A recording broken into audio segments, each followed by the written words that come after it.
Imagine hurtling down a highway at 60 miles an hour. Instead of looking through the windshield, your eyes are locked entirely on the rearview mirror. You see exactly where you've been, but you have no idea what you're about to hit. This is the default setting for how many of us navigate daily life.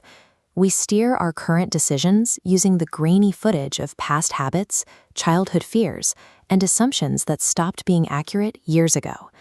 When you drive looking backward, the momentum of life eventually leads to a collision.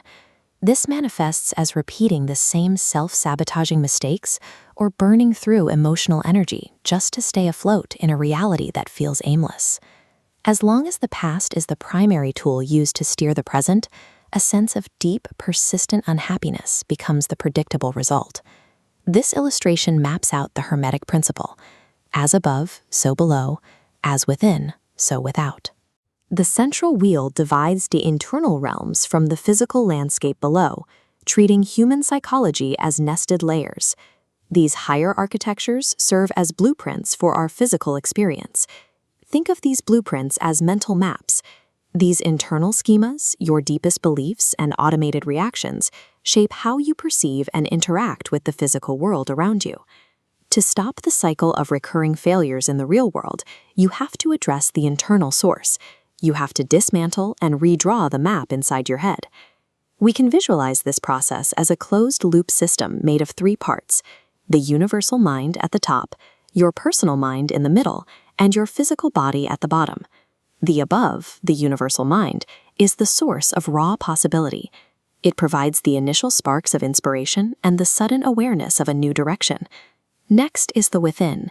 Your personal mind acts as the architect, receiving that inspiration and translating it into a practical map based on your specific nature and reality.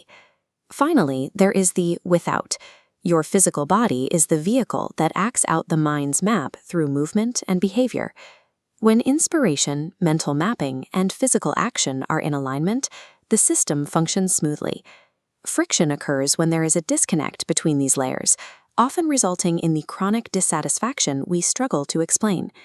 These disconnects usually happen when the mind receives a new idea but lacks the resolve to execute a new map. It retreats to the safety of old programming because it's familiar, even if it's no longer useful. Fear forces the mind to rely on outdated charts. These are the maps we inherited from childhood anxieties or the rigid rules we absorbed from social expectations. To compensate for the lack of a real plan, the mind often turns to magical thinking. We develop superstitious rituals, believing that obsessively controlling small external details will somehow stabilize a chaotic internal state. These routines are cognitive distractions. They consume energy needed for change, providing a false sense of progress, keeping you stuck in place.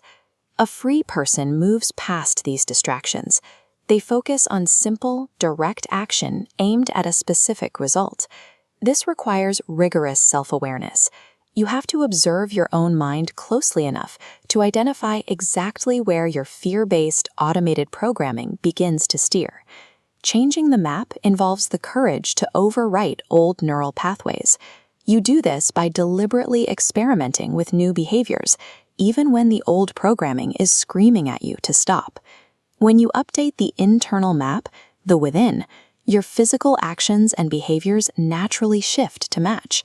This alignment bridges the gap between what you intend to do and the reality you actually experience.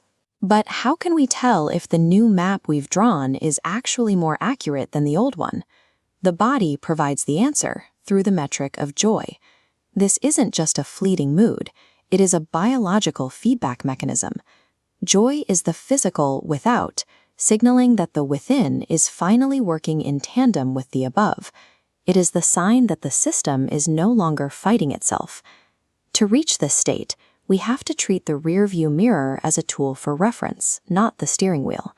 It shows where we've been, but it cannot navigate the road ahead. Real freedom is found in abandoning the safety of past programming. By keeping your eyes on the road ahead, you transform life from a series of predictable crashes into an intentional, joyous journey.